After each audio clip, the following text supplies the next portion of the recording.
పరిశుద్ధ గ్రంథంలో నుండి మత్తయి సువార్త 6వ అధ్యాయం 16వ వచనం దగ్గర నుండి మనం చదువుకుందాం.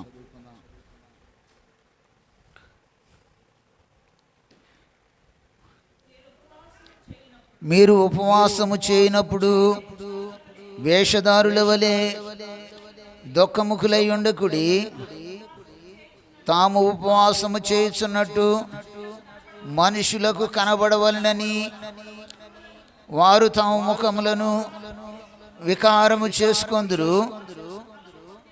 వారు తమ ఫలము పొంది ఉన్నారని నిశ్చయముగా మీతో చెప్పుచున్నాను. ఉపవాసము చేయుచున్నట్టు మనుషులకు కనబడవలని కాక, రహస్యమందున్న నీ తండ్రికే కనబడవలనని నీవు ఉపవాసము చేయనప్పుడు నీ తల అంటుకొని నీ ముఖము కడుక్కొనుము. అప్పుడు రహస్యమందు చూస్తున్న నీ తండ్రి నీకు ప్రతిఫలం ఇచ్చును. చిన్న ప్రార్థన చేసుకుందాం. దేవుడు ఆయన వాక్కు నా నోట ఉంచినట్లుగా, జీవం కలిగిన మాటల ద్వారా మనమందరం ఉజ్జీవింపబడినట్లుగా దేవుని సహాయాన్ని కోరుకుందాం. దయగల తండ్రి, కరుణా సంపన్నుడు అయిన యేసయ్యా, నీకు వందనాలు. ఈ సమయంలో ప్రభు ఇంతవరకు పాటల్లోను ప్రార్థనలోను మీరు తోడుగా ఉన్న విధానాన్ని బట్టి నీకు వందనాలు. శ్రేష్టమైన వాక్య భాగంలోనికి వచ్చి ఉన్నాము దేవా. నీ పక్షముగా నిలువబడి ఉన్నాను. నిలువబడి నేను అల్పుడిని ఆయన. కొద్ది నిమిషాలు నన్ను మరుగు చేసి నా నోట మీ మాట ఉంచండి. చదువుకున్న లేఖన భాగంలో నుండి చేరి వచ్చిన బిడ్డలకు అవసరమైన మాటలను మీరు అందించి తృప్తిపరచమని వేడుకుంటూ, అయా మీ ఆత్మచేతను నింపి నడిపించమని వాక్యం అయ్యున్న యేసునామమున అడిగి వేడుకొని ప్రార్థిస్తున్నాము తండ్రి, ఆమేన్. 21వ రోజు ఈరోజు ఈ ఉపవాస కూడికలు, ఈ హోలీ మినిస్ట్రీస్ పరిచర్యలో 21వ రోజు ఉపవాస కూడికలోనికి దేవుడు ప్రవేశపెట్టిన చివరి రోజు కూడిక. ఈ ఉపవాస కూడికల్లో చివరి రోజే కదా. మరి నేను మీకు చెప్పదలసిన మాట ఏంటంటే, ప్రతిఫలం గురించి చెప్పాలని ఆశిస్తా ఉన్నాను. ఏంటి ప్రతిఫలం? 21 రోజు ఎవరు ఏ పని చేసినా కానీ చేసిన దానికి ఒక ప్రతిఫలం అనేది ఉంటుంది. వ్యవసాయదారుడు వ్యవసాయం చేశాడు అనుకోండి, ఏముంటుంది? ప్రతిఫలంగా పంట వచ్చింది. తర్వాత ఆయన ఖర్చు పెట్టిన దానికి, కష్టపడిన దానికి తగిన ప్రతిఫలాన్ని చూస్తాడు. చదువుకున్నటువంటి వాళ్ళు ఉన్నారు, లక్షలు పెట్టవచ్చు. వాళ్ళు ఏ రోజుల తరబడి కష్టపడి సంవత్సరాల తరబడి చదువుకోవచ్చు. ఎందుకు ఆ రీతిగా లక్షలు ఖర్చు పెట్టి పిల్లలను ఆ రీతి కష్టపడి చదివిస్తారు అని అంటే, ప్రతిఫలంగా ఏమొచ్చింది? ఉద్యోగం రాకపోవచ్చు, కానీ వాళ్ళు బ్రతకడానికి ఈ లోకంలో ఒక ఉద్యోగం అనే కాదు, రకరకాలుగా బ్రతికేటువంటి వాళ్ళు ఉన్నారు. కానీ చదివిస్తే కొంత బుద్ధి జ్ఞానం పెరిగిద్ది. అంతేకాకుండా తన బ్రతుకు తను బ్రతకగలుగుతాడు కొంత అని. మరి ముఖ్యంగా ఉద్యోగాన్ని కూడా దృష్టిలో పెడతారు. ప్రతిఫలంగా ఏమొచ్చింది? సంపాదించుకుంటే ఉద్యోగము అనుగ్రహించబడింది. వ్యాపారం చేసుకున్నా ముందు కొంత సొమ్ము వెచ్చించవచ్చు, ఆ తర్వాత వ్యాపారం చేసుకుంటే ప్రతిఫలంగా కొంత మరలా మన కష్టానికి తగిన ప్రతిఫలం అనేది మనకు వచ్చింది. ఆ రీతిగా మనము ఈరోజు 21 రోజులుగా ఉపవాసం చేస్తూ ఉన్నారు. ఉపవాసం చేస్తూ ఉన్నప్పుడు ఎంతో కష్టం ఉంది. కూర్చోవడం మామూలు విషయం కాదు. గంటల తరబడి కూర్చోవడం అంటే మామూలు విషయం కాదు. లేదంటే ప్రార్థన చేయడం కానీ ఏకీవించడం, ఈ రీతిగా సాగిపోవడం సామాన్యమైన విషయమేం కాదు. కానీ ఆ ప్రతిఫలం అనేది ఖచ్చితంగా ఉంటుంది. అట్టి కృప దేవుడు 21 రోజులుగా ఉపవాస కూడిక జరుపుతున్న బిడ్డలకును, కుటుంబాలకును, ఈ పరిచర్యకును, సేవకుని కుటుంబాలకు దేవుడు అనుగ్రహించునుగాక. పాల్గొన్న నాకు కూడా, మా కుటుంబానికి, మా పరిచర్యకు కూడా దేవుడు ఆ ప్రతిఫలమును అనుగ్రహించునుగాక. సరే, మంచిది. నేను మీకు చెప్పదలించిన మాట ఏం చెప్పదలించానంటే మీకు ఇప్పటికే అర్థమై ఉండాలి. ప్రతిఫలం గురించి చెప్పాలని నేను ఆశిస్తా ఉన్నా. మీరు ఇక్కడ చదువుకున్న లేఖన భాగంలో మనం చూస్తే, మీరు ఉపవాసము చేయనప్పుడు వేషధారుల వలె కాక వేషధారుల వలె దుఃఖముఖులై ఉండకుడి. అంటే సహజంగా ఏం చేస్తారంటే కొంతమంది మనుషులే ఉపవాసం ఉన్నాను అని దుఃఖముఖులుగా ఉంటూ ఉంటారు. నన్ను చూడాలి, మనుషులు చూడాలి, మనుషులు కనబడవాలని ఆ ముఖములను వికారం చేసుకుంటూ ఉంటారు, దుఃఖముఖులుగా ఉంటారు. అంతేకాదు మనుషులు ఎదుటి ఘనతను అందువలననే ఉద్దేశాన్ని కూడా ఆలోచన చేస్తూ ఉంటారు. అలాంటి వారు తమ ఫలం పొంది ఉన్నారని దేవుని వాక్యంలో మనం చూస్తూ ఉన్నాం. మీరు ఉపవాసము చేయనప్పుడు మనుషులు కనబడవలనని కాక రహస్యమందున్న నీ తండ్రి కనబడవలనని నీవు ఉపవాసము చేయనప్పుడు నీ తల అంటుకొని ముఖం కడుక్కొని అప్పుడు రహస్యమందు చూసి నీ తండ్రి నీకు ప్రతిఫలం ఇచ్చును. అంటే ఉపవాసం చేయనప్పుడు ఏం చేయాలి? మనుషులు కనపడాలని కాక రహస్యమందు చూసి నీ తండ్రి నీకు ప్రతిఫలం ఇచ్చినట్లుగా నీ తల అంటుకొని ముఖం కడుక్కొనుము. అంటే ఉపవాసం చేసేటప్పుడు సహజంగా చాలామందికి తెలిసిన ఒక విషయం ఏంటంటే శుభ్రంగా తల అంటుకొని స్నానం చేయాలి. ఉపవాస గుడికి కదా, తల అంటుకొని స్నానం చేసి మందిరానికి వెళ్ళాలనే ఒక ఉద్దేశంతో తల అంటుకొని శుభ్రంగా స్నానం చేసి బయలుదేరి వస్తుంటారు. కానీ ఇక్కడ అక్షరార్థంగా మనం తీసుకోవడం కాదు. ఇది వాక్యాన్ని, ఇది ఆత్మ సంబంధంగా దేవుడు ఒక ఉద్దేశంతో చెబుతున్నాడు. ఏంటి ఆ ఉద్దేశము అని అంటే, తల అంటుకొని ముఖం కడుక్కోవడం అంటే తలంపులు గడుగుబడాలి. ఏం గడగబడాలి? తలంపులు గడుక్కోవాలి.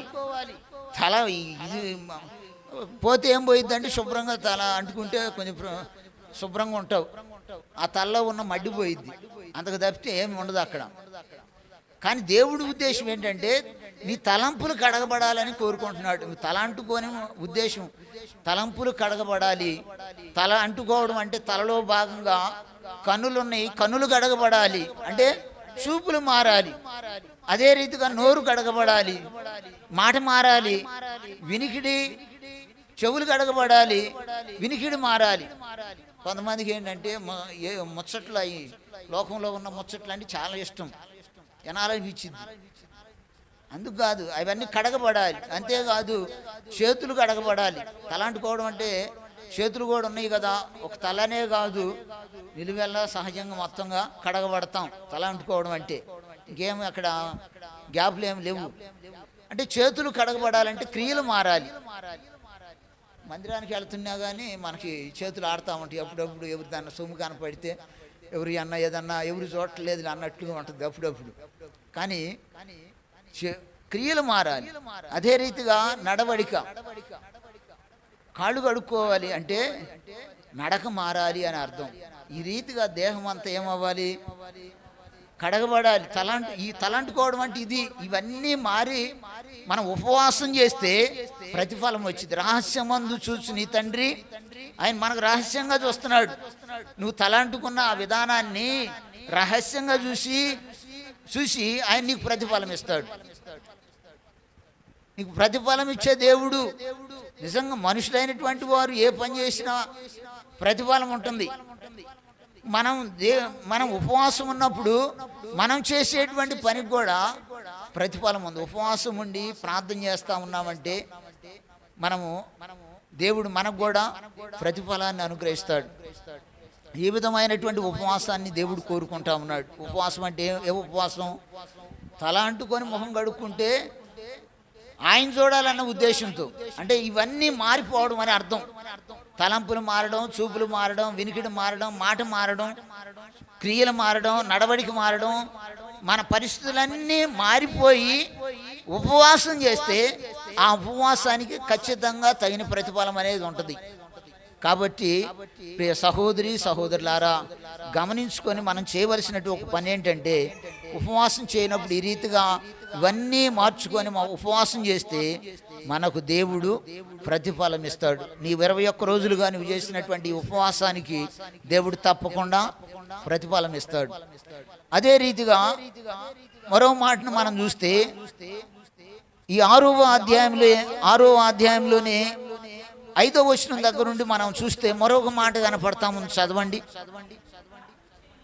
మరియు మీరు ప్రార్థన చేయనప్పుడు వేషధారుల వలె ఉండవద్దు, మనుషులు కనబడవలనని సమాజ మందిరముల్లోనూ వీధుల మూలల్లోనూ నిలిచి ప్రార్థన చేయుట వారికి ఇష్టము, వారు తమ ఫలం పొంది ఉన్నారని నిశ్చయముగా మీతో చెప్పుచున్నాను. ఈ మాట జాగ్రత్తగా గమనించాలి. నీవు ప్రార్థన చేయనప్పుడు నీ గదిలోనికి వెళ్ళి తలుపు వేసి రహస్యమందున్న నీ తండ్రికి ప్రార్థన చేయము, అప్పుడు రహస్యమందు చూసు నీ తండ్రి నీకు ప్రతిఫలం ఇచ్చును. చాలు. ఇక్కడ మనం చూస్తే కొంతమంది ప్రార్థన చేసేటప్పుడు ఎలా ఉంటుంది అంటే, ప్రార్థన సమాజ మందిరంలోను వీధుల మూలలోను ప్రార్థన చేస్తూ ఉంటారు. దేనికి? మనుషులకు కనపడాలి, మనుషులు చూడాలి, మనుషులు మెచ్చుకోవాలి, మనుషుల ఎదుటి గొప్పగా ఉండాలనే ఉద్దేశంతో ఈ విధంగా ప్రార్థన చేసేటువంటి వాళ్ళు ఉన్నారు. అంటే ఈ ప్రార్థన వల్ల ప్రయోజనం ఏముండదు. వారు తమ ఫలం పొంది ఉన్నారని నిశ్చయముగా మీతో చెప్పుచున్నాను అంటున్నాడు. ప్రార్థన చేసేటప్పుడు 6వ వచనంలో మనం చూస్తే స్పష్టంగా చెప్తున్నాడు ఎట్లా ప్రార్థన చేయాలంటున్నాడు. మరియు మీరు ప్రార్థన చేయనప్పుడు, మరియు నీవు ప్రార్థన చేయనప్పుడు నీ గదిలోనికి వెళ్ళి తలుపు వేసి రహస్యమందున్న నీ తండ్రికి ప్రార్థన చేయము, అప్పుడు రహస్యమందు చూసి నీ తండ్రి నీకు ప్రతిఫలం ఇచ్చును. అంటే మనం ప్రార్థన చేసేటప్పుడు నీ గదిలోనికి వెళ్ళి తలుపు వేసుకొని, ఈ మాట అంటే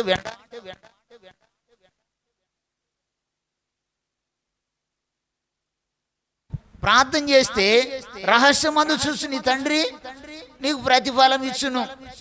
రహస్యంగా చేయమంటున్నాడు. ఆయన రహస్యంగా చూసి మనకేం చేస్తాడంట? ప్రతిఫలం ఇచ్చును. ప్రార్థన చేయి. ఈ విధంగా ప్రార్థన ఉండాలి. అంటే దేవుడికి కనబడాలనే ఉద్దేశంతో, మనుషులను కాదు మనం దృష్టిలో పెట్టుకోవాల్సింది. ఎప్పుడు కూడా మనుషులను దృష్టిలో పెట్టుకొని ప్రార్థన చేయడం కాదు, కానీ దేవుని దృష్టిలో పెట్టుకొని మనం ప్రార్థన చేస్తే ఆ రహస్యమందు చూసి నీ తండ్రి నీకేమిస్తాడు? ప్రతిఫలం ఇస్తాడు. చాలా మంది ప్రార్థన చేయాలంటే బాధ, బద్ధకం, అన్ని పనులు బాగానే ఉంటాయి, ఏ పనైనా చేసుకోగలుగుతారు, ఏ పని చేయడానికి ఇష్టపడతారు, ఇంకొక గంట అయినా చేస్తారు. పగలు చేసింది చాలకపోతే అవసరమైతే రాత్రి కూడా తప్పనిసరైన పరిస్థితులు అనుకోండి ఆ పని చేస్తారు. కానీ ప్రార్థన చేయాలంటే కష్టం అయిపోయింది. ప్రార్థన చేయాలంటే కొంతమంది ఎక్కడైనా, మీరు మంచోళ్ళని నేను అనుకుంటున్నా, సరే మీ విషయం నాకు అవసరంలా చెబుతున్నా. సహజంగా మిమ్మల్ని ఒక మనిషిని ఉద్దేశించుకొని చెప్పడంలా, సహజంగా లోకంలో మన క్రైస్తవ సోదరులు అయినటువంటి వారు చేస్తున్నటువంటి పని ఏంటంటే, ప్రార్థనకు వచ్చేటప్పటికి మౌనంగా ఉండిపోతారు. ఖచ్చితంగా నా క్రమం అయితే 4 గంటల 10 నిమిషాలకి నేను మొదలవుతా.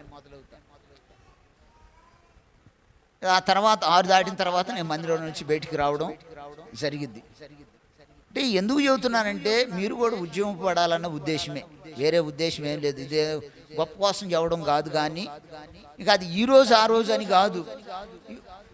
ఆడు చూడాలి వీళ్ళు చూడాలి అనేది. నేను తలుపులు వేసుకొని సావుడు అన్నాడు, అయ్యా నువ్వు తలుపులు వేసుకొని ఎందుకు, తలుపులు తీసే చెయ్యి అని చెప్పుకో. అంటే మందిరంలోనైనా నేను తలుపు వేసుకొని, వాస్తవంగా అంటే అట్లా అలవాటు అయిపోయా. ఎవరు రావడంలో ఫస్ట్లో తలుపు తీసా, ఎగుజామున ఎవరన్నా వస్తారేమో, వాళ్ళు కూడా ప్రార్థనలో పాల్గొంటారు, ఏకీపిస్తారని చూస్తే ఎవరు రావడంలా. ఎందుకులే, ఎవరు రావడం లేదు కదా, ఎవరన్నా కనీసం ఒకళ్ళన్నా అయ్యా మేము కూడా వస్తామని అనే మాట అంటే ఇప్పుడు చేద్దాం అనుకున్నా. కానీ సేవకులు అన్నారు, అయ్యా నువ్వు అట్లా చేయడం ఏంది, వచ్చినా రాకపోయినా నువ్వు తీసి నీ చేస్తూ ఉండు, అంతేగాని వాళ్ళ గురించి వీళ్ళ గురించి కాదు. తలుపులు తీ, ఎవరన్నా రావాలని ఆశపెడితే వస్తారు, లేకపోతే లేదు అన్నారు. సరే అప్పటి నుంచి తీస్తున్నా. సరే నేను ఎందుకు చెబుతున్నానంటే, ప్రార్థన విషయంలోకి వచ్చేసరికి ఇంట్రెస్ట్ చూపించలేకపోతున్నారు. సహజంగా పొలానికి వెళ్ళేవాళ్ళు ఏం చేస్తారు, ఉదయాన్నే లేస్తారు, లేచేది ఎప్పుడు వాళ్ళు చూసుకొనే మళ్ళీ ప్రార్థన చేసుకోవాలి, ఇవన్నీ గమనం ఏముండదు. ఎప్పుడుకో లేస్తారు, లేచేది హడావుడిగా చీపురు పట్టేది, వాళ్ళ పనులు ఏదో వాళ్ళు చేసేది, మా టిఫిన్లకు భోజనాలు పెట్టుకునేది, అలాగ వెళ్ళి పొలం వెళ్ళేది, మరలా వచ్చేది. వచ్చిన తర్వాత కూడా ఇక ప్రార్థన అనేది ఏముండదు, మరలా ఇంటి పని మరలా మొదలుకోవడం. కానీ ఇక్కడ ప్రార్థన చేసేటప్పుడు గమనించుకోవాల్సింది ఏంటంటే, పని చేసుకున్నావు, వచ్చిన తర్వాత అయినా సాయంత్రం వచ్చినప్పుడు ఏం చేయాలి? ప్రార్థన చేస్తారంటే ప్రార్థన చేయడంలా అప్పుడు ఏం ప్రారంభిస్తున్నారంటే ఇంటి పని మొదలు పెడుతున్నారు. శుభ్రంగా ఊడ్చుకోవడం ఏదో ఇంటి పని మొదలు పెడుతున్నారు. ఇంటి పని అయిన తర్వాత అన్న ప్రార్థన చేసుకుంటారంటే అది కూడా లేదు. ఆ తర్వాత ఏం మొదలు పెడతారు? వంట పని ఉంటుంది, శుభ్రంగా వండుకోవాలి కదా. వంట పని అయిన తర్వాత అన్న ప్రార్థన చేసుకుంటారంటే అప్పుడు లేదు. ఏం చేయాలి? అప్పుడు ఒంటి పని, స్నానం చేయాలి. ఒంటి పని అయిన తర్వాత అన్న ప్రార్థన చేస్తారంటే అప్పుడు కూడా లేదు.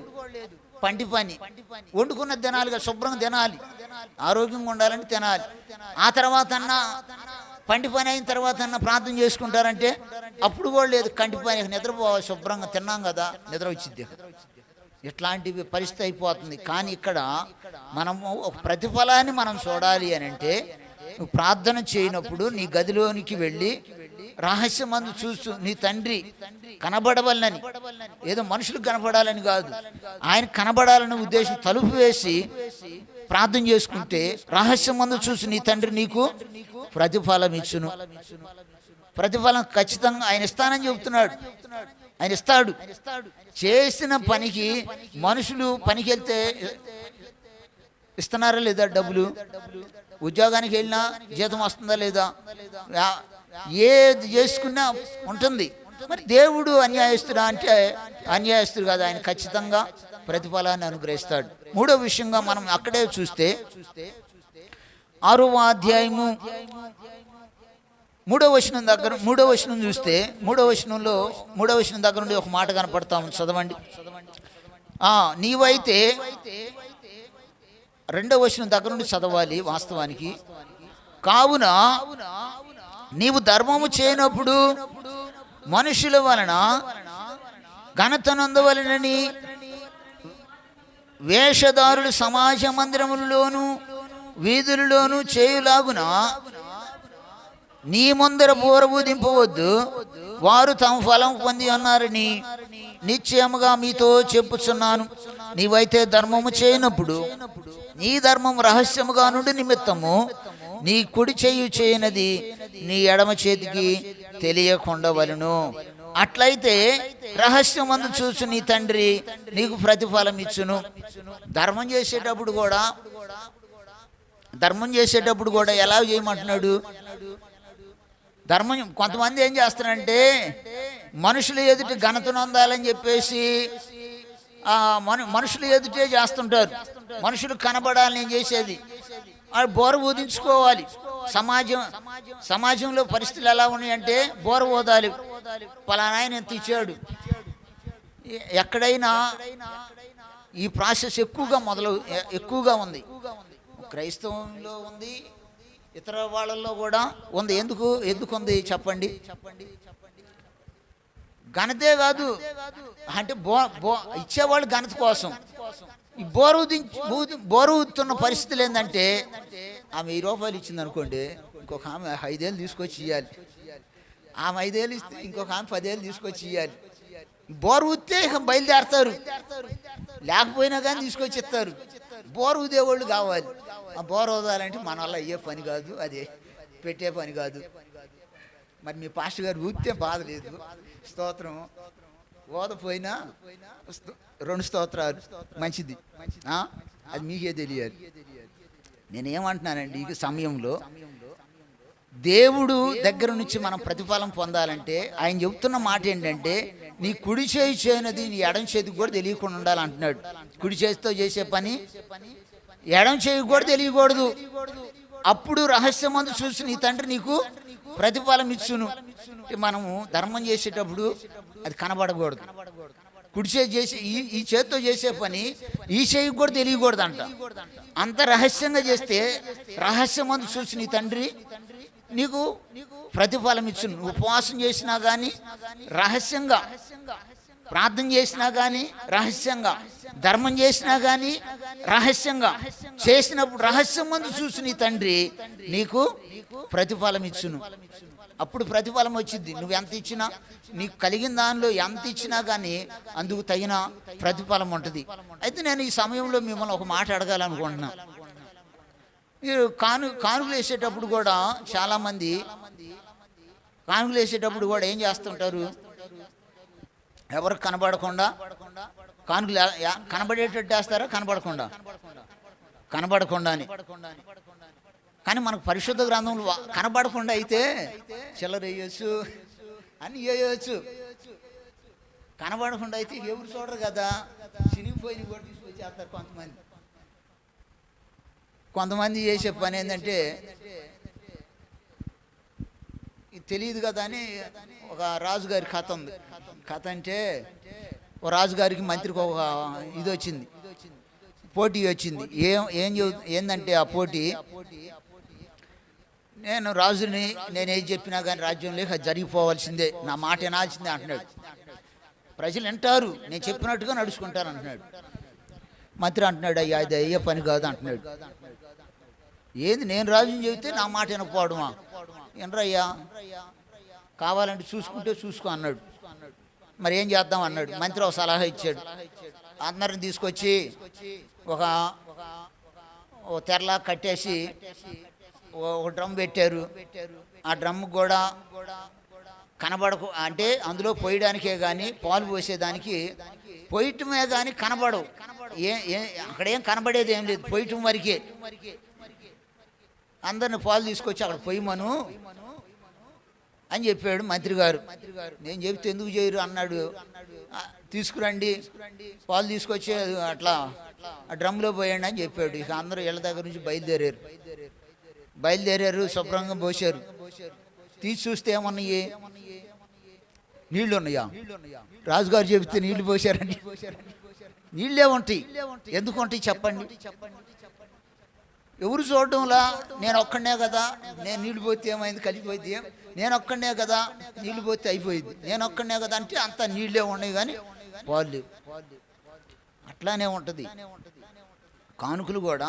అంటే ఎక్కడ యేసు ప్రభు వారు బయలుపరిచాడు. ఎందుకు చెబుతున్నాడు? వాక్య విరుద్ధంగా నేనేం చెప్పట్లేదు. కానీ ఏమన్నాడంటే ఈ భేద విధవరాలు ఎక్కువ వేసాను చెప్పేసి మాట్లాడుతున్నాడు. ఎట్లా చెప్పాడు ఆయన?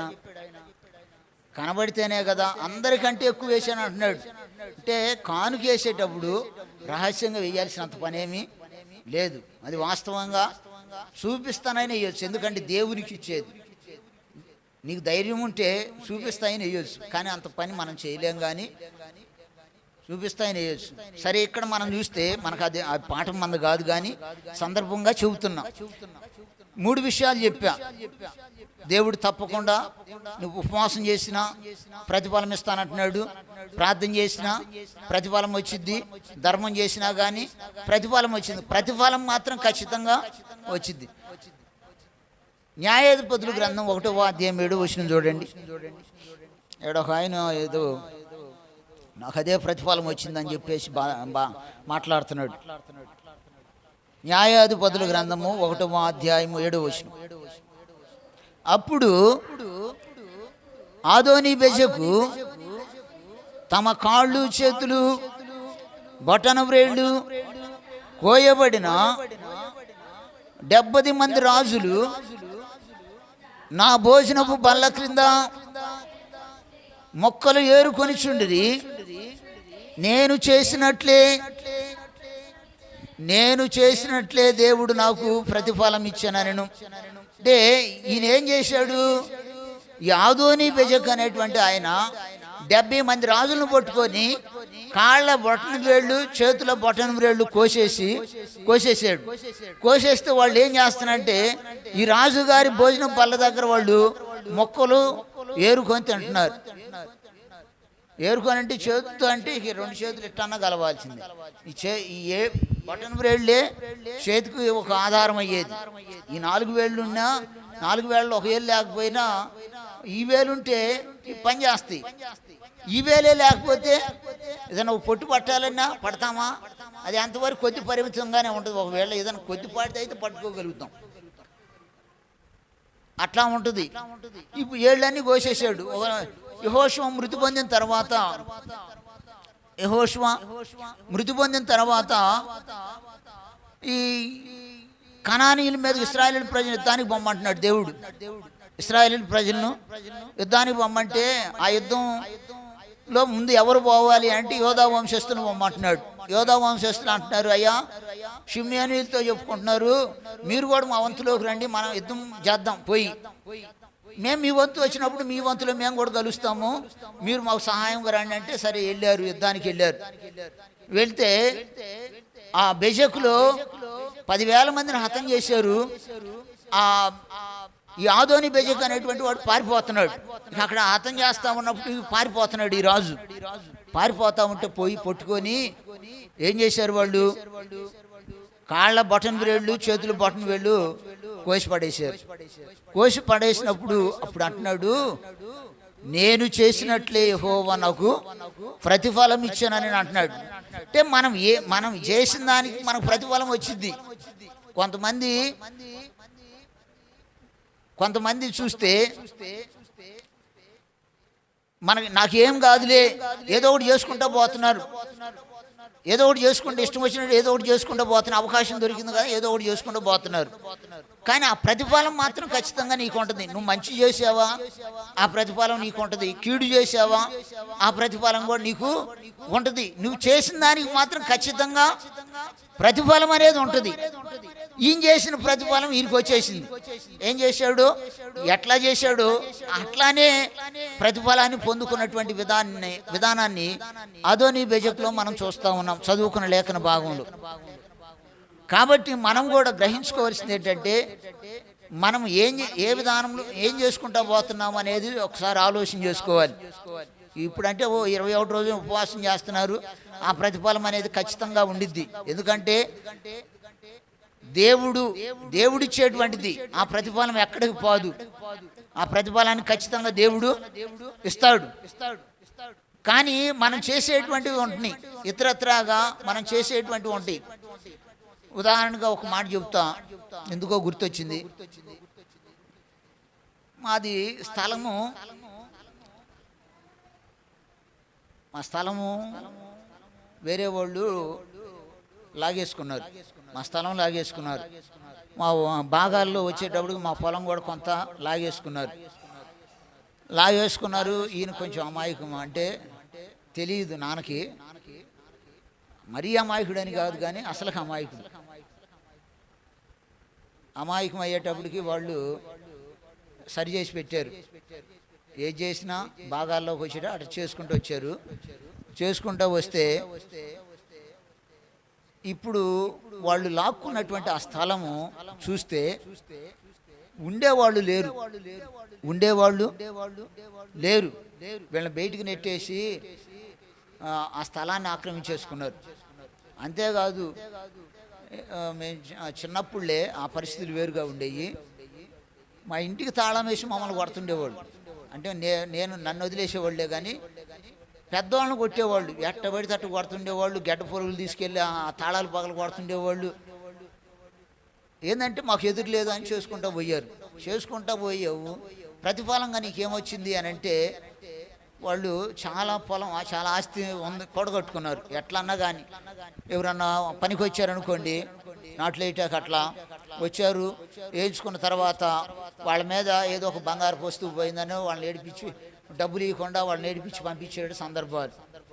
ఇట్లా పక్క వాళ్ళ చోట్లు లాగేసుకుని ఒకళ్ళకి వేరే వాళ్ళకి ఇస్తే పొలము, ఒక 30 పొలము, అది దెబ్బ చిన్నపిల్లల్ని ఉయ్యాల్లో పెట్టుకొని ఆ దెబ్బ అంతా మోసుకొని ఎట్లా వాళ్ళు పండించుకుంటున్నారు.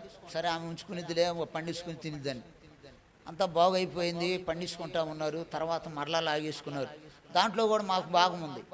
కానీ మాకెందుకు, వాళ్ళకి ఇచ్చారు, ఒకప్పుడు ఇచ్చారు, మరలా వాళ్ళ దగ్గర మనం తీసుకోవాల్సిన పని ఏముందని లాక్కున్నారు. కానీ అనుభవించే పరిస్థితులు ఏమైనా ఉన్నాయి అంటే, ఆ స్థలం వలన వాళ్ళకి ఏమైనా ఒరిగిందా, ఆ పొలాల వలన వాళ్ళు ఏమైనా సాధించారంటే నిజంగా ఎక్కడి నుండి కనుమేరలో ఉండిద్ది వాళ్ళ పొలం. అక్కడి నుంచి కిష్టకాలం కట్టుకు ఉండిద్ది, కంటి చూపు కానా ఉండిద్ది. పొలం అంతా అమ్ముకుంటూ వచ్చేసారు, మంచి పొలాలు అమ్ముకుంటూ వచ్చారు. చివరికి అతి కొద్ది పొలంగా పిల్లలకి ఇచ్చిన ఏదో అరాకొరాగా ఉండి. అంటే ఎందుకు చెబుతున్నానంటే మనం చేసే దానికి ఖచ్చితంగా ఆ ప్రతిఫలాన్ని మనము చూస్తాం. ఆ స్థలం తీసుకున్నారు, ఉండేవాళ్ళు ఎవరన్నా ఉండారంటే ఎవరు లేరు. ఒక శాపగ్రస్తమైనటువంటి స్థలంగా మారిపోయింది. శాపం ఆ స్థలంలోకి ఎవడన్నా వెళ్ళి ఉండాలన్నా కానీ ఉండలేరు. అటువంటి శాపం కనపడతా ఉంది. కాబట్టి గమనించుకొని మనం కూడా మనం ఏ పని చేస్తా ఉన్నామా ఏంటి అని ఒకసారి ఆలోచన చేసుకోవాలి. మనం ఏదో ఒకటి చేసుకుంటా పోదాంలే అంటే ఆ ప్రతిఫలం అనేది ఖచ్చితంగా మనకి ఉంటుంది. మేలు చేసావా, మేలుకు తగిన ప్రతిఫలం నీకు ఉంటుంది, నీ బిడ్డలకు కూడా ఉంటుంది. కీడు చేసుకుంటా పోయావా, ఆ ప్రతిఫలం కూడా నీకు ఉంటుంది. కాబట్టి గమనించుకొని మనము ఇక్కడ ఆదోని బెజకు నేను రాజును కదా, నాకు దొరికిన రాజులందరినీ బట్టన వేళ్ళు కోసేసి ఆ భోజనం బల్ల దగ్గర వాళ్ళు ఏరుకు తినాల్సి వచ్చింది. చివరికి ఏమయ్యాడు, మరలా అదే ప్రతిఫలాన్ని పొందుకున్నాడు. కాబట్టి ప్రియ సహోదరి సహోదరులారా, మనం ఏం చేస్తున్నామో కూడా మనం ఆలోచన చేసుకొని ముందుకు సాగాలి. అదే రీతిగా మనం చూస్తే రూతు గ్రంథము 2వ అధ్యాయం 12వ వచనం చూడండి. ఇక్కడ కూడా ఒక మాట కనపడతా ఉంది. రూతు గ్రంథము 2వ అధ్యాయము 12వ వచనం. యెహోవా నీవు చేసిన దానికి ప్రతిఫలం ఇచ్చును. ఇశ్రాయేలు దేవుడైన యెహోవా రెక్కల క్రింద సురక్షితముగా నుండినట్లు నీవు వచ్చితివి. చాలు. ఇక్కడ బోయజు రూత్తో మాట్లాడుతున్నటువంటి మాట. ఏం మాట్లాడుతున్నాడు? యెహోవా నీవు చేసిన దానికి ప్రతిఫలం ఇచ్చును. యెహోవా రెక్కల క్రింద సురక్షితముగా నుండినట్లు నీవు వచ్చితివి. ఈమె ఎవరు? రూతు. ఈమె ఏ దేశస్తురాలు? మోయాబీయురాలు. మోయాబీయురాలైన ఆమె ఎక్కడికి వచ్చిందంటే యోదయ దేశంలో బెత్లెహేముకి వచ్చింది. ఎందుకు వచ్చింది మనందరికీ తెలిసినటువంటిది. అందుకే నేను మనకు అవసరమైన మేరకే తీసుకుంటున్నా. అంటే వాస్తవానికి చెప్పాలి, అది కూడా చెప్పాలి. నయోమి, ఎలిమెలెకు అని భార్యాభర్తలు ఉన్నారు. వాళ్ళకి 2 కొడుకులు ఉన్నారు. వాళ్ళ పేర్లేంటి? మహ్లోను, కిల్యోను అనేటువంటి 2 కొడుకులు ఉన్నారు. సరే, న్యాయాధిపతులు ఏలుతున్న దినాలలో ఆ దేశంలో కరువు వచ్చింది.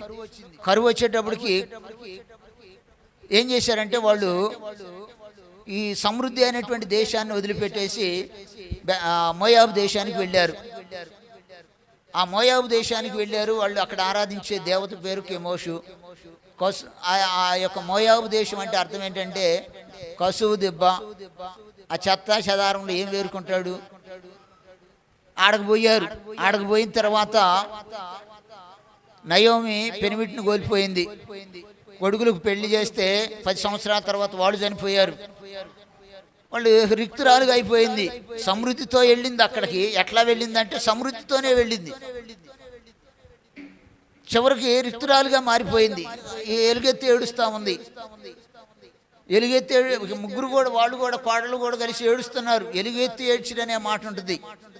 ఆ తర్వాత వాళ్ళతో చెబుతుంది, అమ్మా నేను ముసల్దాన్ని, నేను ఇప్పుడు పురుషునితో ఉండి పిల్లలు కానీ వాళ్ళు పెద్దోళ్ళు అయ్యి వాళ్ళతో మీరు ఉండాలన్నా అది అయ్యే పని కాదు. కాబట్టి నా కుమార్తెలారా మీ తల్లులకు వెళ్ళండి, పెళ్లి చేసుకొని సంతోషంగా ఉండండి అన్నట్లుగా అక్కడ సంతోషంగా ఉండమని చెప్పేసి వెళ్ళమంది. అంటే దేవుడు అక్కడ బెత్లెహేములో బాగుంది. అక్కడ దేవుడు తన ప్రజలను దర్శించాడు. అక్కడ ప్రజలు బాగానే ఉన్నారు, సమృద్ధితో ఉన్నారన్న విషయం తెలిసిన తర్వాత ఇక ఆమె అక్కడికి వెళ్ళడానికి మీరు వెళ్ళండి అమ్మా మీ తల్లులు వెళ్ళకని చెబుతుంది. చెబుతుంటే వీళ్ళు ఏడ్చారు. ఆ మాటకి బాగా ఏడ్చారు. తర్వాత ఓర్ప తన అత్తను ముద్దు పెట్టుకొని వెళ్ళిపోయింది. రూత్ అయితే ఏం చేసింది? రూత్ వెళ్ళడానికి ఇష్టపడలా. రూత్ అంటది, నా వెంబడి రావద్దనియు, నన్ను బతిమాలుకోవద్దు, నీవు నివసించే చోటనే నివసించదును, నీ జనమే నా జనము, నీ దేవుడే నా దేవుడు, నువ్వు మృతి పొందిన చోటనే నేను మృతి పొందును, నీవు పాతిపెట్టి చోట నేను పాతి పెట్టబడిను, నిన్ను నన్ను మరణం తప్ప మరేది కూడా వేరు చేసిన ఎడల దేవుడు ఎంతైనా కీడు చేయనుగాక అన్నాడు అని ఆమె పలికింది. పలికేటప్పటికి ఈమె నాతో ఉండడానికి మనసు కుదిరిందని ఆలోచన చేసుకొని బయలుదేరి మా సరే రామ్మ ఇక ఇద్దరం వెళ్దామని చెప్పేసి బయలుదేరింది. నిజంగా అత్త ఋతుని చూసి నేర్చుకోవాలి. ఎవరైనా అత్తలైనటువంటి వారు ఏం చేయాలి? ఋతుని చూసి నేర్చుకోవాలి. కోడళ్ళు ఋతుని చూసి నేర్చుకోవాలి. వదిలిపెట్టలా. అంటే ఈమె కుమార్తెగా సంబోధిస్తూ ఉంది. అత్తని కోడల్ని కూతులుగా చూసుకునే తల్లులు ఎక్కడుంటారు? నా మాటే జల్లాలి, నాదే పెత్తనం అన్నట్లుగా సాగుతూ ఉంటుంది. కానీ ఈ దినాల్లో ఆ సాగుబడి లేదు, సైలెంట్ అయిపోయారు. వాళ్ళు వచ్చిన కాడి నుంచి నోరు మెదపట్లా. అప్పుడు దాకేమో ఇక ఇరుగు పొరుగు లేదు, మొత్తం అల్లాడిచి పడేస్తున్నారు. వాళ్ళు వచ్చిందంటే ఇక సైలెంట్లోకి వెళ్తున్నారు. ఏమైంది? ఇప్పుడు దాకా బాగానే మాట్లాడింది, నోరు బాగానే ఉంది అంటే పని చేయట్లే. ఏం చేస్తారు? ఇక అట్లా అయిపోయింది పరిస్థితి. అట్లే ఉండటం నేర్చుకున్నారు. ఎందుకంటే ఇక వాళ్ళు చెప్పు వాళ్ళ పెద్దవాళ్ళం అయ్యాము, ఇక వాళ్ళని ఆధారం చేసుకొని మనం సాగిపోవాలి.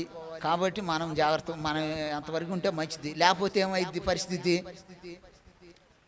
కొడుకులు తీసుకుపోయి ఆ బస్ స్టాండ్లోనో ఏడో చోట దూర ప్రాంతాలకు తీసుకుపోయి ఆడ వదిలేసి వస్తున్నారు. మీరు ఏడే బతకండి, లేకపోతే అనాథాశ్రమాలకు తీసుకెళ్ళి మీరు ఏడ ఉండండి అమ్మా, మీకు వందనాలు అంటున్నారు. అందుకని చెప్పేసి ఆ కర్మ నాకు ఎందుకు అని కొంతమంది తెలివి వల్ల వాళ్ళు ఏం చేస్తున్నారంటే ఇక మాట్లాడట్లా. అట్లాంటి పరిస్థితి అయిపోయింది. సరే మంచిదిలే, ఎందుకు జరుగుతుందో మనకు తెలియదు. ఏంటంటే ఇక అంత సుఖంగా బ్రతకాలి, అన్నీ మనకి ఉన్నా లేకపోయినా అన్నీ జలసాగా ఉండాలి, ఈ విధానాలు నేర్చుకున్నారు. నేర్చుకునేటప్పుడు సమస్యలు పెరుగుతున్నాయి, మనుషుల్ని ప్రేమించే తత్వం పోతుంది. అన్నదమ్ములు అనేది తెలియట్లా, తోడబుట్టిన వాళ్ళని తెలియట్లా, అత్తని తెలియట్లా, కోళ్ళని తెలియట్లా, వేరైపోయింది పరిస్థితి. అలాంటి పరిస్థితి అయిపోయేటప్పటికి ఇక చేసేది ఏమి లేదు. ఇలాంటి సరే ఈ రూతు నయోమి ఇక కోడలను వెంట పెట్టుకొని బయలుదేరడానికి సిద్ధమైంది. ఇక బయలుదేరి వెళ్ళిపోయారు. వెళ్ళిపోయిన తర్వాత ఎవరి చేలోకి వెళ్ళి పరిగెరుకోవాలి ఏందని ఇవన్నీ మనకు తెలిసిందే. సరే ఆ బోయస్ పొలంలోకి వెళ్ళి పరిగెరుకుంటా ఉంది. పరిగెరుకుంటా ఉన్న సమయంలో ఈ మాట బలుగుతా ఉన్నాడు. అంటే పని వాళ్ళకి చెప్పుకొచ్చాడు. చెప్పిన తర్వాత ఈమెతో కూడా ఏమంటున్నాడంటే ఈమె ఎవరు అనేది కూడా ఆయన తెలియదు. తెలుసుకున్న తర్వాత బలుగుతున్నాడు. నీవు చేసిన దానికి యెహోవా ప్రతిఫలం ఇచ్చును, యెహోవా రెక్కల క్రింద సురక్షితంగా నుండినట్లు నీవు వచ్చితివి అంటున్నాడు. అంటే ఏం చేసింది ఈమె అంటే, ఏం చేసింది ఈమె చెప్పండి? అత్త విషయంలో ఆమె చేసింది నీకు అర్థమైంది, ఈయన తెలుసుకున్నాడు. తెలిసింది కాబట్టి నీవు చేసిన దానికి యెహోవా ప్రతిఫలం ఇచ్చు. నిజంగా అత్త వెంబడి రావడమే కాదు, అత్త నమ్ముకున్న దేవుడిని ఆమె కూడా నమ్ముకోవడా. నీ దేవుడే నా దేవుడు, దేవుణ్ణి కోరుకుంది. అత్తను కోరుకోవడమే కాదు, దేవుణ్ణి కూడా కోరుకుంది. ఆ విషయము ఇది తెలిసింది. ఆమెకున్న ఆ తీర్మానం ఏందో తెలిసిన తర్వాత నీవు చేసిన దాన్ని ఎవరు చేస్తారు?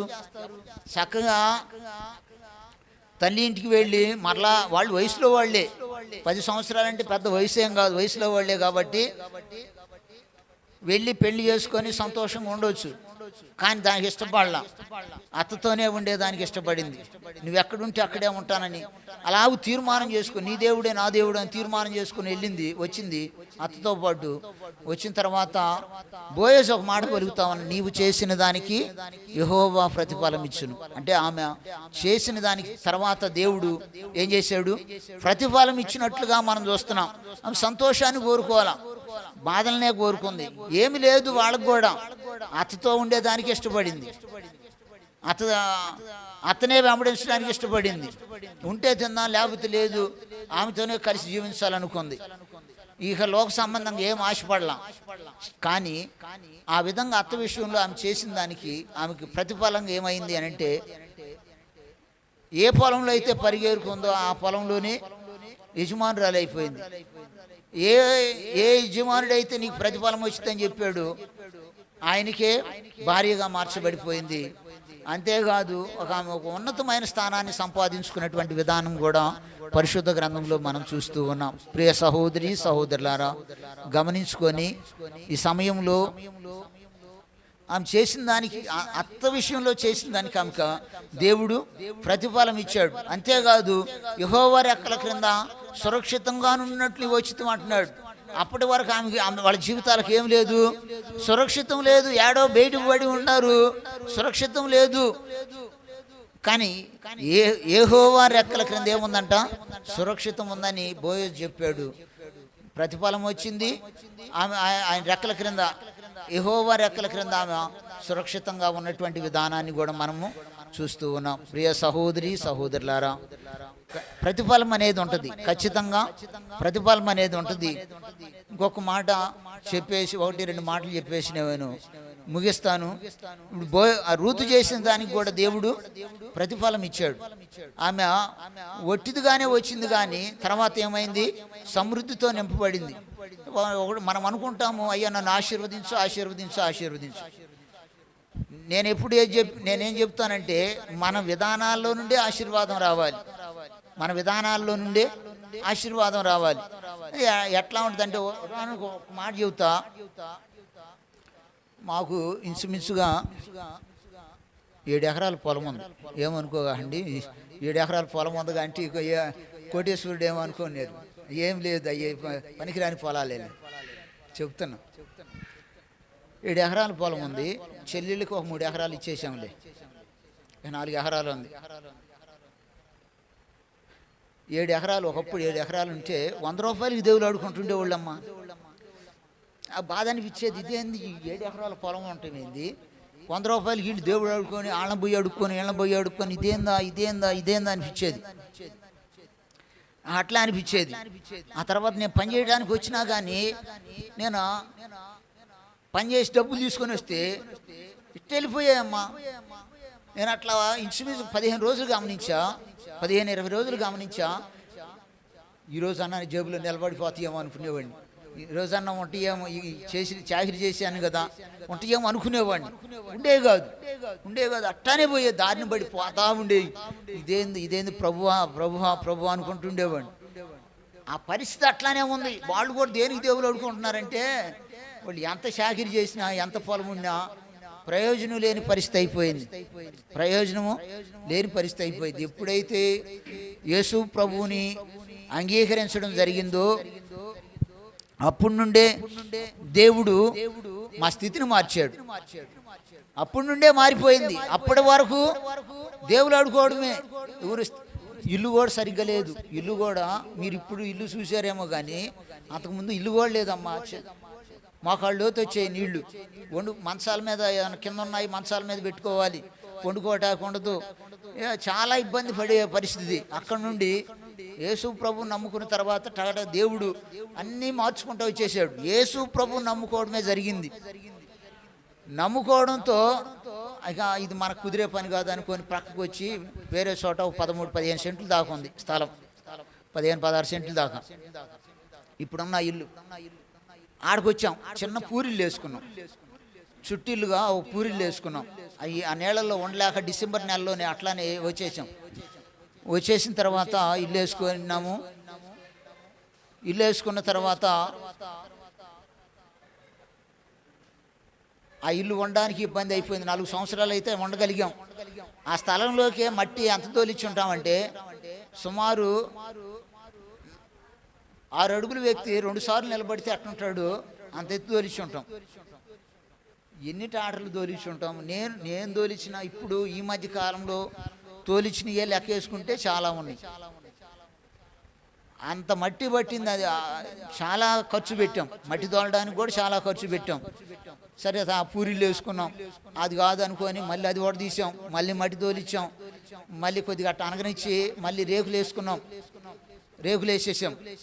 2000లో పూరింట్లోకి వచ్చాం. 2004లో మళ్ళీ రేకులు ఇల్లు అయిపోయింది అక్కడే. 2004 తర్వాత 4లో వివాహం చేసుకున్నాం. 2004లో వివాహం చేసుకున్న తర్వాత వివాహానికి కూడా ఖర్చులు పడ్డాం. అంటే ఖర్చులు పడి అట్లా జరుగుతూ ఉంది. తర్వాత 2006 వచ్చేటప్పటికి, అంతకుముందు 2000 కాడ నుంచే సేవకులు వస్తున్నారు. అయ్యా ఇక్కడ మందిరం వేద్దామని వేరే వాళ్ళని అడిగారు. మందిరం వేద్దాము, మీకు స్థలం ఉంది కదా అని వేరే వాళ్ళని అడిగితే, అమ్మ నీకు వందనాలు అన్నారు. వాళ్ళు ఇవ్వనన్నారు. ఇవ్వనంటే మా దగ్గరికి వచ్చారు వాళ్ళు, అయ్యా మందిరానికి స్థలం ఇస్తారా అని. మందిరానికి స్థలం ఇస్తారంటే, ఇస్తామమ్మా, మందిరం వేసుకొని చేసుకోండి అని చెప్పేసి పెద్దోళ్ళు ఒప్పుకున్నారు. ఆ టైంలో నేను వద్దు అంటున్నా, అమ్మ దేవుని పని మనకి ఎందుకు, వద్దు వద్దు వద్దు, ఇబ్బంది అయ్యిద్ది, తర్వాత మళ్ళీ మనం బాధపడాల్సి వచ్చింది, వద్దు అంటున్నా. అంటే నాకు వాస్తవంగా నేను 1998 నుంచే దేవుని దగ్గర నడిపించబడాలని మందిరాలకు వస్తుండేవాడిని, ఆగిపోతుండేవాడిని, నిలబడలేని పరిస్థితి. ఆ సమయంలో నన్ను గైడ్ చేసేవాళ్ళు కూడా ఎవరు లేరు, ఏ సేవకులు ఎవరు ఆధారం లేదు. అట్లానే సాగిపోతా ఉంటే సరే 2006లో మందిరం మేమే డబ్బులు ఖర్చు పెట్టి మందిరము స్థలం ఇచ్చాము, మందిరము మేమే రేకులు వేయడం జరిగింది, మొత్తం ఖర్చు అంతా మేమే భరాయించుకున్నాం. అది అయిపోయిన తర్వాత 2007లోకి వచ్చేసరికి మా చెల్లెలు పెళ్లి జరిగింది. 2007లో ఆమెకి ఇవ్వాల్సిన పొలం కానీ, ఆమెకి డబ్బులు కానీ, కట్నం కింద బంగారం కానీ ఆమెకి ఇవ్వాల్సినవి ఆమెకి ఇచ్చేసాం. 2007 అయిపోయింది. 2010 వచ్చేసరికి ఇల్లు తీయడం జరిగింది. 2010కి ఇల్లు తీయడం జరిగింది. ఇల్లు తీయడం అంటే ఇంట్లో వాళ్ళు వద్దు అంటున్నారు, అయ్యా వద్దు వద్దు వద్దు అంటున్నారు. అమ్మ నాన్న ఏమంటున్నారంటే ఓడ తీయొద్దు, ఎందుకు నీకు ఓడ తీస్తావేంది అని చెప్పేసి మాట్లాడుతున్నారు. వాళ్ళు పొలం వెళ్ళి వచ్చేటప్పటికి ఏం లేదు, శుభ్రం చేసి పెట్టేశా. ఓడ తీస్తే అదే అయ్యిద్ది దేవుడు అంటే సేవకుడు చెప్పాడు ఒక మాట. ఎవరు చెప్పారంటే సేవకుడు అన్నాడు, మా దగ్గర వచ్చే సేవకుడు, అయ్యా ఇల్లు వేసుకో అన్నాడు, ఏదన్నా నీకు ఇబ్బంది అయితే నేను కూడా కొంత సహకారం చేస్తా, నా తర్వాత ఇద్దులే అన్నాడు. నాకేం వడ్డీ కూడా ఇవ్వద్దు, నేను కొంత సహకారం చేస్తా, వేసుకోమన్న తర్వాత సరే ఇక సేవకుడు చెప్పాడు అనే ఉద్దేశంతో ఇక మరలా ప్రారంభించడం జరిగింది. వాళ్ళు వచ్చేటప్పుడు గోడ బీకి అన్నీ చేశా. మరి ఓడ తీసుకుంటే ఎట్టా, మన దగ్గర డబ్బులు లేవు కదా, ఇప్పుడే అప్పుల్లో ఉన్నాం కదా అని అంటే ఓడ తీసి ఏదైనా కానీ కొట్టేసాము. 2010 నుండి 7 నెలల్లోనే అది అంతా పూర్తి అయిపోయింది. 2007లో 2010లో 7వ నెలలో గృహప్రవేశం కూడా జరిగింది. అది అయిపోయి 2010 7వ నెల గృహప్రవేశం అయిపోయిన తర్వాత మరలా 2011లో మా చిన్న చెల్లెలు పెళ్ళి. 100 రూపాయలు దేవులు ఆడుకునేవాడి పరిస్థితి ఏమైందో చూడండి. అంటే ఊరకు ఉదాహరణకు చెబుతున్నా, ఇక్కడ ఆమె జీవితం ఉన్నతంగా మార్చబడింది కదా, అందుకోసం ఈ మాటను కూడా తీసుకొని జోడిస్తున్నా మీకు. తర్వాత 2011లోకి వచ్చేసరికి మా చిన్న చెల్లెలు పెళ్ళి. ఆమెకి 2 లక్షల డబ్బులు, ఆమెకి బంగారము వాళ్ళకి ఇస్తానన్నాయి, వాళ్ళకి ఇచ్చేసాం. ఆమెకి ఇవ్వాల్సిన పొలం కానీ అవన్నీ ఆమె తగ్గొట్టి ఇచ్చేసాం. అయిపోయింది. 2011 అయిపోయింది. ఆ తర్వాత మరలా అది ఎంత దోలిచ్చినా మరలా మెరగదోలియటం కానీ, ఆ తర్వాత ఇంకా చిన్న రకరకాలుగా పని కానీ పెట్టుకున్నాం. 11 అయిపోయిన తర్వాత 15 వచ్చేటప్పుడు మరలా ఆ రేకుల మందిరం ఓడ తీసేసి పెద్ద మందిరం వేద్దాం అని ఆలోచన చేస్తున్నా. అమ్మ ఇప్పుడైతేనే వేసుకోగలుగుతాం, లేకపోతే తర్వాత కట్టాలండి, మన వల్ల కాదన్న. మన దగ్గర డబ్బులు లేకుండా ఓడ తీస్తానంటావు ఏంది, వద్దు అని అంటే కాదు ఓడ తీయాల్సిందే అని చెప్పేసి మరలా 15లో ఓడ తీసా. 15 డిసెంబర్లో ఓడ తీసా. ఇదే నెలలో ఓడ తీసాం. ఓడ తీస్తే ఏదన్నా వస్తాయేమో, ఎవరన్నా దేవుణ్ణి ఎరిగిన వాళ్ళన్నా కొంత సహకారంగా వచ్చి నిలబడతారేమో అనుకున్నా. వాస్తవంగా మనం ముందుకు పోదాం ఏది ఏమైనా అనుకొని అట్లా ప్రారంభిస్తే అది మేము బ్యాంకుల్లో లోన్ పెట్టుకుంటే ఆడొక 4 లక్షలు వచ్చినాయి. మా చెల్లెలు ఉద్యోగం చేసుకుంటా ఉంది, 1,20,000 ఆమె ఇచ్చింది. అంటే కట్టుకునేది మేమే, మీరే కట్టుకుందరు తీసుకోండి అన్న అని ఇచ్చింది. అట్లా ఒక 5,20,000 అందులో దశం భాగం తీసి సేవకులకు ఇచ్చాం. అప్పులు తెచ్చిన వాటిలోనే తీసి సేవకులకు ఇవ్వడం జరిగింది. సేవకులకు ఇచ్చాము. ఇక మిగిలినవి ఉన్నాయి. ఇక పని ప్రారంభించేటప్పటికి డిసెంబర్లో ప్రారంభించాం. మార్చిలో స్లాబ్ వేయటం కూడా జరిగిపోయింది. స్పీడ్గానే అందుకున్నా. అంటే మొదలుపెట్టిన తర్వాత ఇక పని మాత్రం స్పీడ్గా ఉండాలనే చూస్తాను నేను వాస్తవంగా. అయిపోయింది. తర్వాత మరలా అవి ఇంకా కొంత పనులు అరాకొరా ఉంటాయి కదా, స్లాబ్ వరకు వేసాము. ప్లాస్టింగ్లు కానీ అన్నీ మొత్తం 1 సంవత్సరం కాలంలోనే ఇంచుమించుగా మిగిలిన పనులు కూడా చేసుకుంటా రావడం జరిగిపోయింది. ఇక ప్రతిష్ఠ చేయాలంటే మళ్ళీ చాలా డబ్బులు కావాలి, ఇవన్నీ ఇప్పుడు చేయలేము అనుకొని మెదలకుండా ఉన్నా. సంఘంలో ఇచ్చింది ఎంతంటే 60,000 60 చిల్లర వేలు 65,000 లోపు ఇచ్చారు. సంఘంలో వాళ్ళు మొత్తంగా పోగు చేసిస్తే 65,000 ఇచ్చారు. మిగిలినవన్నీ మేమే ఆడు తెచ్చి ఇటు తెచ్చి ఏమన్నా చేయడం జరిగింది. ఊర్లో నుండి దేవుని నమ్ముకున్న వాళ్ళు ఎవరన్నా వస్తారేమోనని చూస్తే ఎవరు రావడం. మొట్టమొదటిగా మందిరం నిర్మాణానికి ఇచ్చిన ఒక వ్యక్తి ఎవరంటే ఒక అన్యుడు ఇచ్చాడు. ఒక్క కాంట్లో ఆయన వచ్చి, ఆయన దేవుని కూడా నమ్మినోడు కాదు, లేకపోతే దేవుని తెలిసినోడు కాదు, అయ్యా నీకు ఇవ్వాలనుకుంటున్నాను అని అన్యుడు ఇచ్చాడు. ఒక్క క్రైస్తవుడు కాదల్లా ఒక అన్యుడు ఇస్తే మొట్టమొదటి ఇచ్చిన ఆయన అన్యుడు ఇచ్చాడు. ఎట్లా ఆ పని అంతా పూర్తయిపోయిన తర్వాత ఎవరు అరాకొరాగా దేవుణ్ణి అరగని వాళ్ళు, దేవుని ఎరిగిన వాళ్ళు కాదు, అరాకొరాగా అది లెక్కలోకి కూడా తీసుకునేవి కాదు, అవి మీ జవటాకు కూడా ఇచ్చేశారు. మిగిలిన వాళ్ళు బయట వాళ్ళ కొరకు ఒక మాట చెప్పా, అతి కొద్ది మందికి ఇంచుమించుగా 3 లక్షల దాకా పోయింది. అట్లా దేవుడు ఆ మందిరం అంతా పూర్తి అయిపోయింది. తర్వాత వచ్చేసరికి 2021లో మందిర ప్రతిష్ట ఇంచుమించు 1,200 మందికి ఎస్టిమేషన్, మీరు నమ్ముతారు లేదు, 1,200 మందికి ఎస్టిమేషన్ పెట్టి వంట వాళ్ళని పెట్టి భోజనాలు చేసి ఐస్ క్రీములు అని అన్నీ సమృద్ధిగా ఏమి తక్కువ ఇది లేదు అనుకోకుండా మరలా ఊరి మీద దేవుని నమ్ముకునే వాళ్ళు అందరూ ఇంటింటికి తిప్పించి అందరికీ ఈ పాంప్లెట్లు కూడా ఇచ్చి పంపిణీ చేసి పంచి, అమ్మ మీరు రండి, భోజనాలు ఉంటాయి, కూడిక ఉంటుంది, రండి అని అందరికీ తిరిగి పంపించాము. అందరూ వచ్చారు. చెప్పకపోతే వచ్చేటట్టు కనపడలా, చెప్పకపోతే రండమ్మ అని అందరిని ఆహ్వానిస్తా వరకు ఒక మాటతో చెప్తే అయ్యేటట్టు కనపడలా.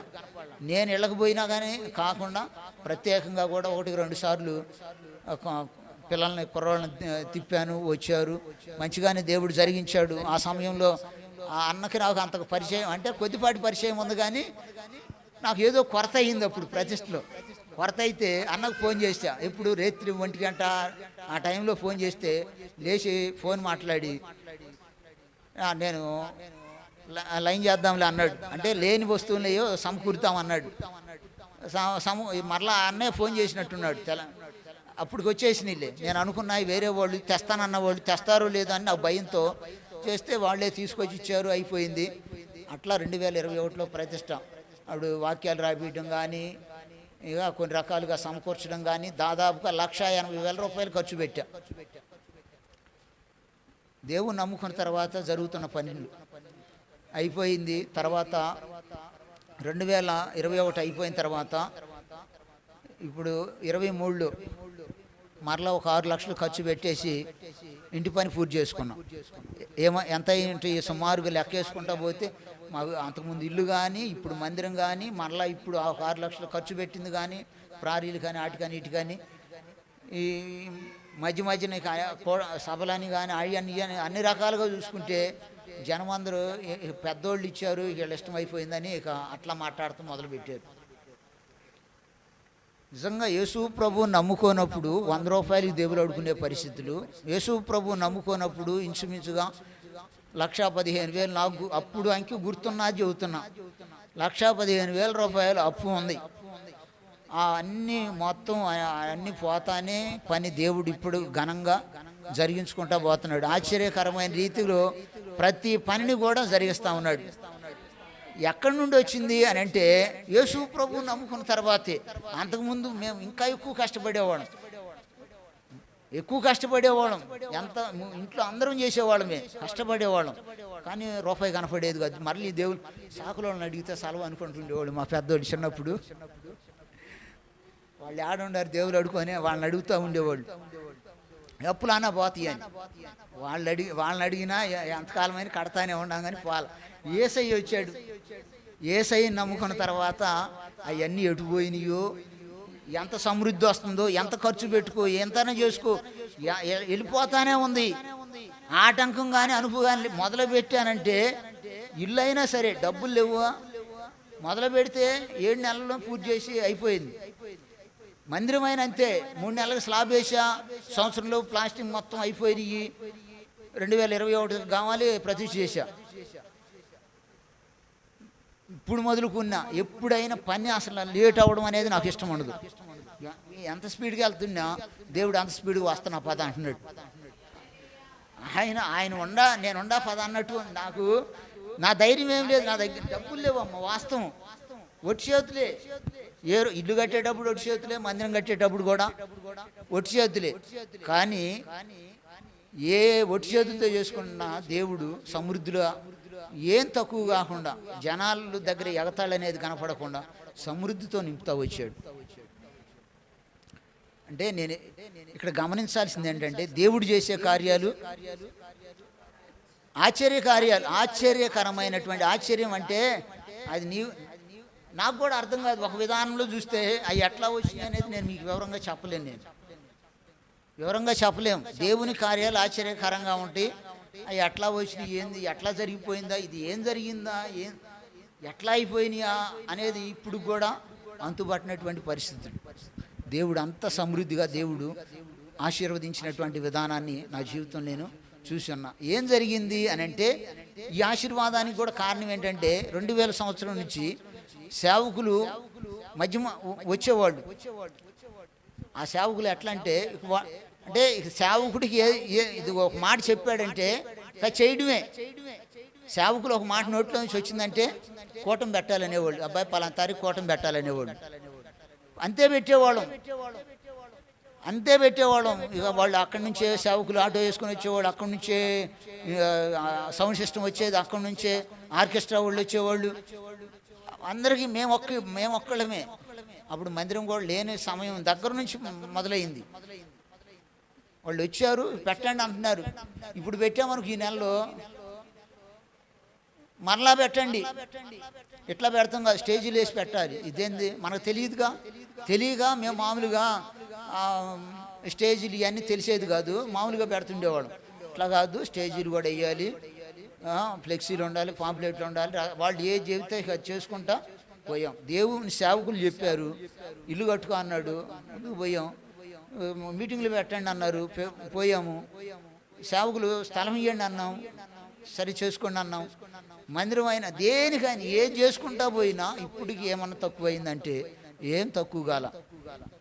ఈ మధ్యకాలంలో జనం అందరూ ఇటు చూస్తున్నారు, ఈ పొలం అన్న అమ్ముతాడేమో ఈసారి.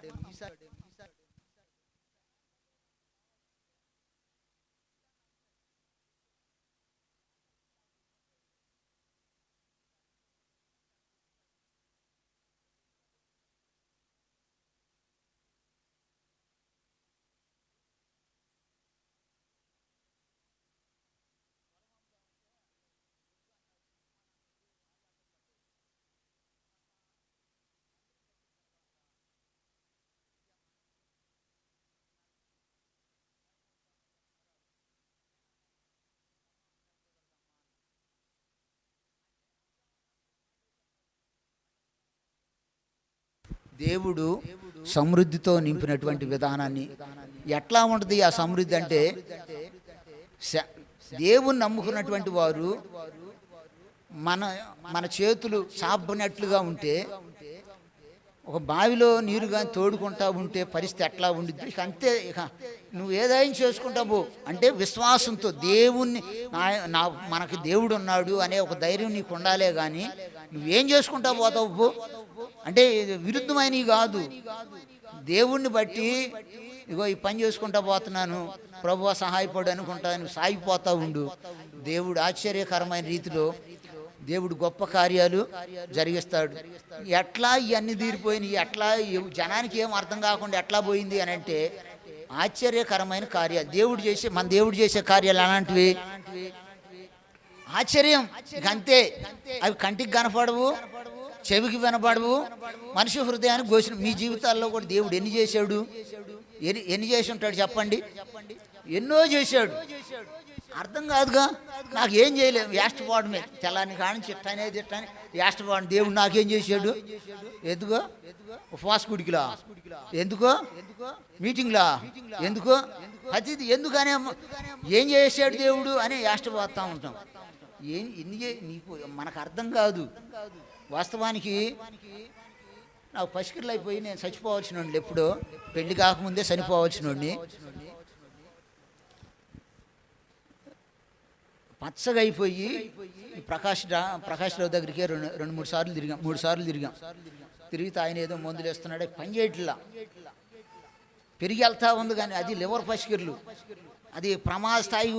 ఇక అప్పుడు నాకు తెలియకుండానే నా పసికిర్లు ఒంట్లో పెట్టుకొని జ్వరం వస్తానే ఉంది, పసికిర్లు అయినాయి, యూరిన్ కూడా వేరుగా ఎర్రగా నెత్తురెళ్ళి వచ్చేయి.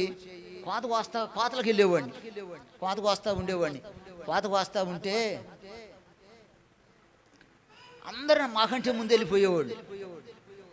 ముగ్గురేసి ఉన్నా పాయికి ముగ్గురు ఇద్దరు పట్టుకుంటారు కదా, చివరి పాయి ఎవరు ఉంటున్నారంటే మేమే ఉంటుంది. అదమస్తపోవడం అంటే కాదు,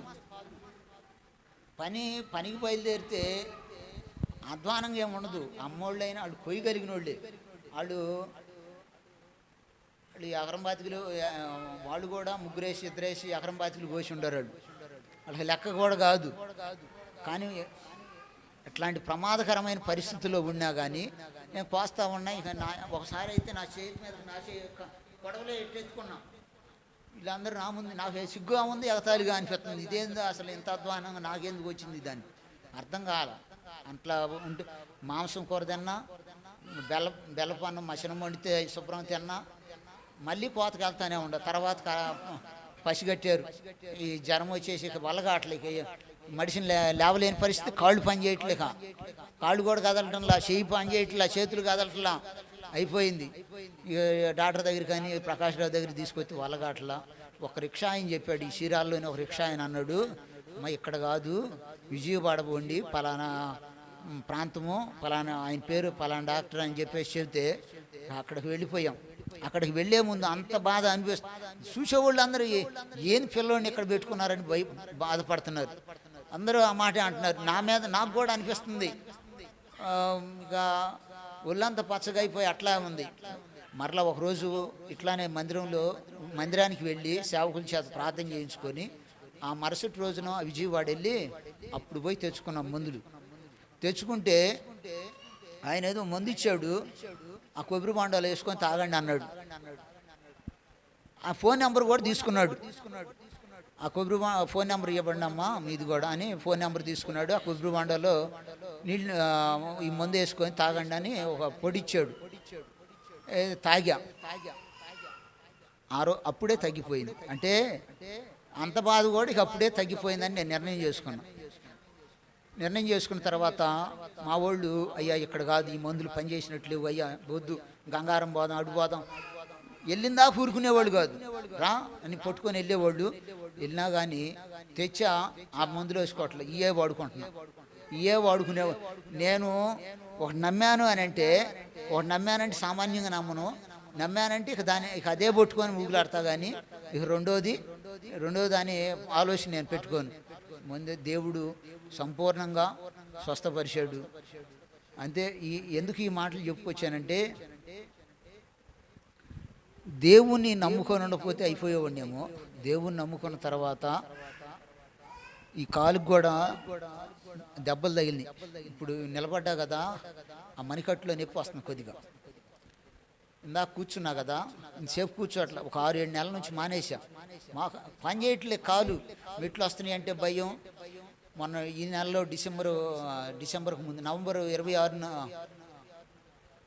నవంబర్కు ముందు 10వ నెలలో 26వ తారీఖున మా చెల్లెళ్ళు వాళ్ళు హైదరాబాద్లో ఉంటే వాళ్ళ దగ్గరికి వెళ్ళి వస్తూ ఉంటే పొచ్చూరులో బండి పెట్టుకునేవాడిని. ఎప్పుడు బండి లేదు, బస్టాండ్ దగ్గర బండి పెట్టుకునేవాడిని, అది పెట్టుకోవాలి.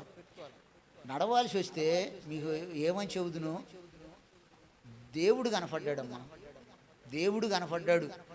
నిలబడిపోయా, ఆలోచన చేస్తున్నా, ఎవరన్నా దేవా ఏంది నాయన, ఎవరినన్నా సహాయం పంపించు నాయన అనుకుంటున్నా. అప్పటికి ఏదన్నా వేరే వాళ్ళు పని చేస్తుంటే ఇంటి పని 2-3 షాపులు తిరగాల్సి వచ్చింది. ఆ కొద్దిగా దూరం తిరగటానికి కూడా, అక్కడక్కడ షాపులు తిరగటానికి కూడా ప్రాణము అల్లాడిపోయి ఇక మామూలుగా లేదు. అంత భయంకరమైన బాధ అనిపిస్తా బైక్ కోసం ఎదురు చూస్తున్నా. ఒక సహోదరుడు కనపడితే నా బైక్ ఖాళీగా ఉందిగా రమ్మంటావా అన్న. వచ్చి నేను తీసుకెళ్తాను, ఇక్కడే చిన్న పని ఉందని చెప్పాడు. అంతే సంగతి, వెళ్ళిపోయాడు. నేను నడవలేని పరిస్థితిలో ఉన్నా, ఇంకేం చేయాలి నాకు అర్థం కాక ఆ పొచ్చూరులో ఉండే ఒక అతనికి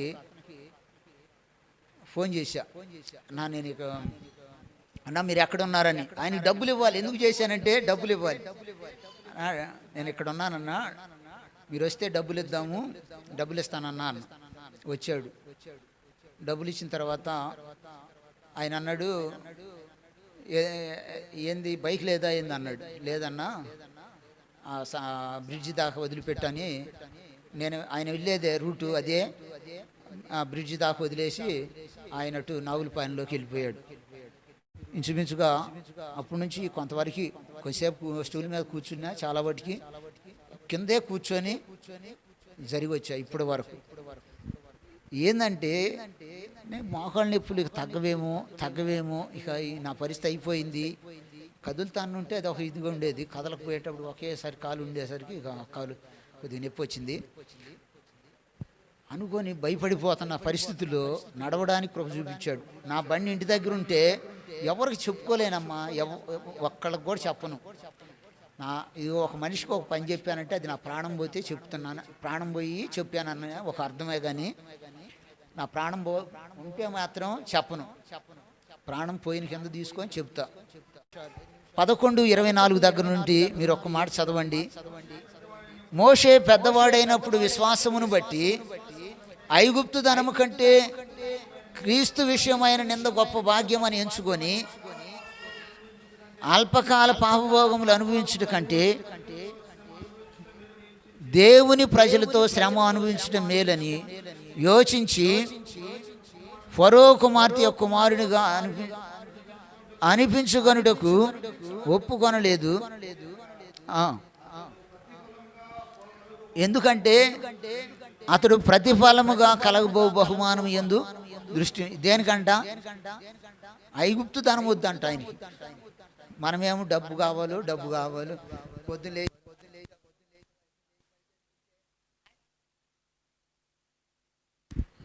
వద్దు అంటున్నాడు.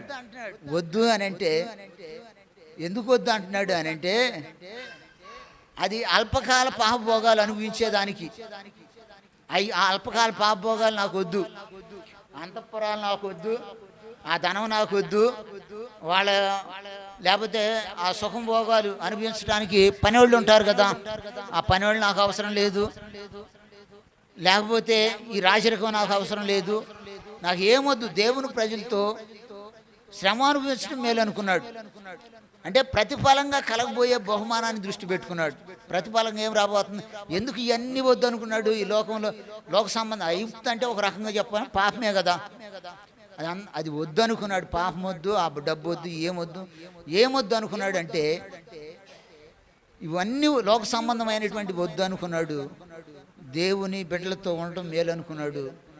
కారణం ఏంటంటే ప్రతిఫలంగా కలగబోయేటువంటి బహుమానాన్ని దృష్టిలో పెట్టుకున్నాడు.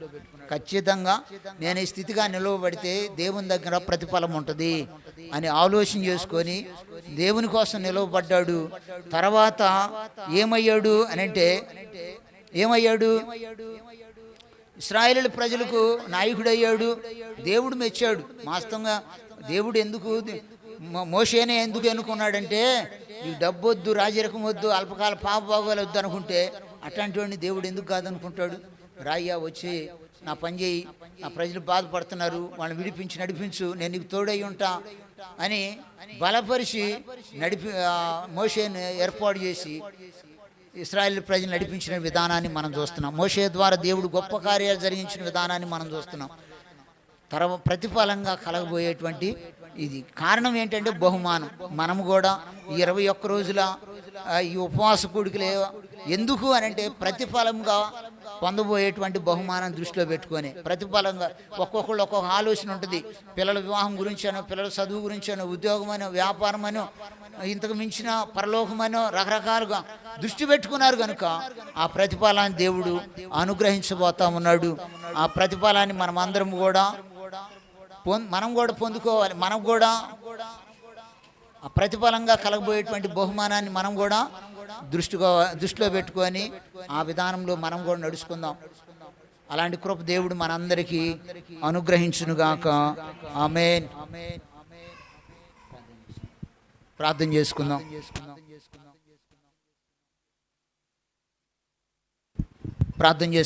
వాక్యం నిమిత్తం ప్రార్థన చేసుకుందాం. దయగల తండ్రి, కృపా కనికరములు కలిగిన యేసయ్యా నీకు వందనాలు అయా. ఈ సమయంలో తండ్రి మధ్యాహ్న కాలంలో మీరు మాతో మాట్లాడి ఉన్నారు. ప్రార్థన చేస్తే ప్రతిఫలం అన్నావు, ఉపవాసం ఉంటే ప్రతిఫలం అన్నావు, ధర్మం చేస్తే ప్రతిఫలం అన్నావు. అదే రీతిగా ప్రభువా చేసే పనులను బట్టి ప్రతిఫలం అన్నావు. అదే రీతిగా ప్రభువా అయా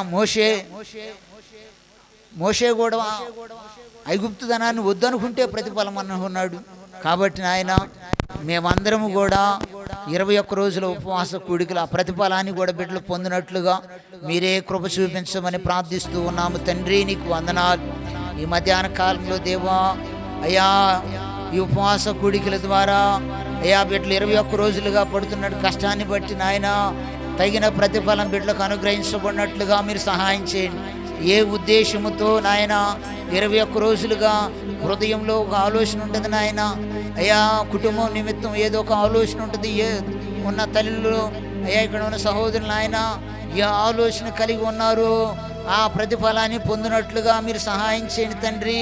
ఏ ఆలోచనకు వచ్చి నీ పాదాల దగ్గర వేడుకుంటూ వచ్చారు నాయన అయ్యా, ఆలోచన సఫలపరచబడినట్లుగా మీరు సహాయం చేయండి దేవా. నీకే వందనాలు. ప్రతిఫలంగా అయ్యా బిడ్డలు ప్రతిఫలాన్ని చూడాలి నాయన.